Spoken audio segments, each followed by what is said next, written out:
Hola ma petite famille à moi, bonsoir à tous et à toutes, j'espère que vous portez bien, moi je me porte à merveille. Bienvenue dans votre page de la Camerounaise à 237. Ici on fait dans tout, je partage ma petite vie de maman, de nouvelle maman, mes vlogs, mes story time, en fait les réalités de la vie quoi. Je suis tombée sur la nouvelle photo de Vinicius Junior qu'il a publié sur sa page Instagram. Maman, le gars est beau, le gars est beau, on se voit qu'un bébé ne fait pas magie, pour lui là ça fait magie. Mais en fait, la morale de l'histoire, c'est quoi? Vous voyez ce que le body shaming peut faire aux gens. Pour ceux qui ne savent pas ce que le body shaming, c'est que c'est généralement quand on se moque de ton apparence physique, on dit que non, tu n'es pas beau, tu es ceci, tu es cela. Ça impacte, si ça impacte les grandes stars comme Vinicius Junior. Vinicius Junior, la méga star. Moi, je le connais d'abord très beau avant. Pour moi, c'est un pain, c'est la chapata, comme on dit sur nous en espagnol. Un gros pain croustillant comme ça. Mais vous voyez, il a réussi par être impacté par les commentaires négatifs qui disaient tout le temps: oh, tu n'es pas beau, oh, tu es un singe, oh, tu es noir. Il est parti se refaire le menton. Il est parti se refaire le menton après le mondial, qu'ils ont été éliminés. Là, le gars dit que non, je n'ai pas fait moi ma chirurgie plastique. Vous dites souvent que les stars n'ont pas de cœur. Malgré tout, ce sont d'abord les humains. Tellement on te dit quelque chose, tu restes comme ça te traumatise psychologiquement. Je te courant qu'il est parti faire les opérations. Je n'encourage pas le bébé LR, mais s'il a fait ça pour se sentir bien dans sa peau, non, parfois c'est un peu important parce que les gens exagèrent avec les commentaires sur le méta. Quand tu commentes là derrière ton écran avec la connexion là, faut savoir que la personnalité publique que tu insultes là a un cœur. Je connais beaucoup de personnalités publiques qui ont dit ici qu'ils sont tombés dans la dépression, ils ont même failli même se rip à cause des histoires de commentaires ici. Vous allez dire que qui les envoie sur le méta. Si tu n'es pas là sur le méta, qui allait commenter? Moi, je me dis parfois que même si je fais le commentaire sur une star ou bien une personnalité publique, il faut le faire d'une manière un peu raisonnable. Même si c'est une personnalité publique, il faut savoir le faire parce que nous, les internautes là, on exagère. Je vous dis qu'on exagère. Même la façon d'apprécier quelqu'un sur son physique, pas seulement sur le méta. Il y a certaines personnes, surtout nous les Africains, les Camerounais, c'est la magie depuis que je suis arrivée ici. Une personne a peut-être fait 2 semaines sans te voir, un mois. Mais comment tu as grossi comme ça? Comment tu as maigri comme ça? Mais tu étais mieux avant, tu étais plus belle avant. Hein? Maintenant, ça ne vaut plus la peine. Hein? Non, non, non, gars, ce n'est pas bon. Hein? Il faut maigrir. Tu as le gros ventre. Il y a une manière de dire les choses aux gens. Moi, je dis toujours ça.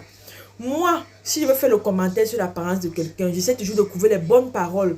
Parce que ne pensez pas forcément que la personne qui maigrit là, il maigrit parce qu'il veut maigrir. Peut-être la personne a une maladie. La personne qui grossit là, il ne grossit pas forcément parce qu'il veut grossir. Peut-être la personne est en stress parce que parfois le stress fait prendre du poids. Ou bien il a une mauvaise alimentation. Peut-être, il y a beaucoup de choses. Sachons souvent faire les commentaires un peu mesurés aux gens. Un peu mesuré, que ce soit sur le méta, que ce soit sur la vie réelle. Ça impacte. Ne soyez pas la cause des problèmes de quelqu'un pour dire que, même si forcément tu vas penser que tu as dit ça à la personne et plus rien n'arrive, mais la personne va se rester couchée, se coucher déprimée à cause de toi parce que tu as peut-être dit un commentaire négatif. Je ne te mens pas que Dieu te coche en rouge. Vous me dit que comment je sais pour savoir que Dieu coche en rouge, mais c'est pas bien d'être la cause de la réflexion ou de la tristesse de quelqu'un par rapport à son physique. Puis encore, nous, les nouvelles mamans qui viennent d'accoucher. Une mère vient d'accoucher, elle en pose partout, 1, 2 mois, tu vois encore comment son ventre est gros. Tu insultes. Ah, comment ton ventre est encore gros comme ça? Regarde ta copine là-bas, elle a accouché à 2 mois, elle était comme une miss. Chaque personne a son corps, chaque personne a son organisme, chaque personne a sa manière de réagir, même les poses partout et tout là. C'est très différent. Parfois même les vidéos TikTok là, ça frustre. Que tu vois une fille, elle vient d'accoucher, peut-être elle va tuer son bébé, elle apprête, elle fait son bébé, elle apprête. Tu dis, regarde comment je suis déjà 1 mois, hein, je pose pas tout, je suis bien plate et tout et tout. Bois tel thé, va faire ceci, va faire cela. Tu te retrouves avec plein de maladies. Plein de maladies au corps. Les thés qu'on vous vend même sans contrôle. Je ne sais même pas si les ministères de la santé publique de nos différents pays s'y veillent même sur ça. Faisons attention. Faisons attention. La meilleure façon de prendre soin de soi, dédie-toi au sport. Le sport, c'est quelque chose qui a le résultat petit à petit, mais ça vaut la peine. Là, je parle pour les mamans qui viennent d'accoucher et tout, qui subissent les body shaming par rapport à un corps là. Et même jusque-là, je ne peux pas, que tu vois que ton enfant est encore petit, tu ne dois le ventre plat à personne, tu ne dois le corps de rêve à personne. Tu as faut porter la vie. Ce n'est pas du tout évident.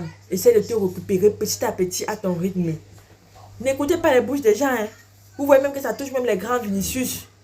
Le gars est parti faire son bébé L. Tellement les gens ont les bouches de poison ici. Oh, tu ne ressembles à rien et tout. Ça les affecte. On est humain. On est humain. Sachant contrôler ce qu'on écrit sur le méta. Si tu ne veux pas suivre quelqu'un sur ta page, si ce que la personne te fait t'énerve, passe. Tu n'es pas obligé de laisser quelque chose de négatif. Les gens ont le cœur. Hein. Beaucoup de gens sont là partis dans le repos éternel à cause des commentaires des gens sur le méta, ou bien les critiqueurs. Vous allez dire que oui, quand tu es star, tu dois aussi t'attendre aux critiques, mais pas. Mais il y a certains gens qui exagèrent, ça devient comme je ne sais pas. En tout cas, je vais couper là. Si Vinicius s'y plaît comme ça, on va toujours l'aimer. Hein. On va toujours l'aimer. Mais il ne faut pas qu'il abuse. Je me dis que le bébé du menton était bien fait. Il faut qu'il se limite à ça. Parce que en tant que joueur, s'il veut encore changer le nez et tout, quand on va doser le ballon, voilà, ça va encore déplacer ça. Vous savez que les histoires de bébés, elles ont beaucoup plus d'inconvénients que d'avantages. En tout cas, c'était tout par rapport à ma vidéo. Merci à tous ceux qui sont abonnés à ma page. Je me tiens tous les jours à travers un like et un partage. Comme vous le savez si bien, vous êtes les meilleurs. Vous êtes adorables. On se dit à très bientôt. On se dit à très bientôt pour une nouvelle vidéo. Prenez soin de vous. Bisous, bisous et hasta luego.